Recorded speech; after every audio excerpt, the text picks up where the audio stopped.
अस्सलामुअलैकुम, आप देख रहे हैं के न्यूज़ चैनल। खबर शामिल करते हैं मंडी अहमदाबाद से। वजीर आजम इमरान खान के एहसास किफालत प्रोग्राम के तहत अवामी स्पोर्ट्स स्टेडियम में मुस्तहिक को 12,000 रुपए दिए जा रहे हैं। मजीद तफसीलात से आगाह करेंगे हमारे नुमाइंदे मोहम्मद अकमल कादरी। जी कादरी साहब बताइएगा।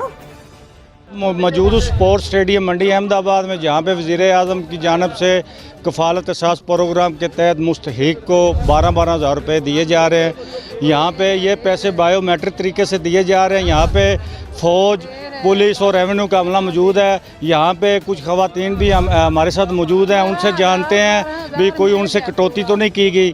जी, कोई कटौती आपसे की गई है? कोई नहीं कटे, 12,000 पूरा मिल गया। आपको पूरे 12,000 रुपये दे दिए। आप वज़ीर आज़म के लिए क्या कहना चाहते हैं? अल्लाह का शुक्र है, उनकी जिंदगी होवे लाख बारी, जेड़ा बंदियां नूं इमदाद पे करदा, अल्लाह मरल तो भी सारे नूं बचावे। यहाँ पे हमारे साथ जी एक माँ जी मौजूद थी, वो कह रही है कि वज़ीर आज़म पाकिस्तान का शुक्रिया अदा कर रहे हैं लोग और उनके लिए दुआएं कर रहे हैं कि जिन्होंने इतना अच्छा प्रोग्राम हमें दिया है। पहले किसी हुकूमत ने आज तक ऐसा प्रोग्राम नहीं दिया। जी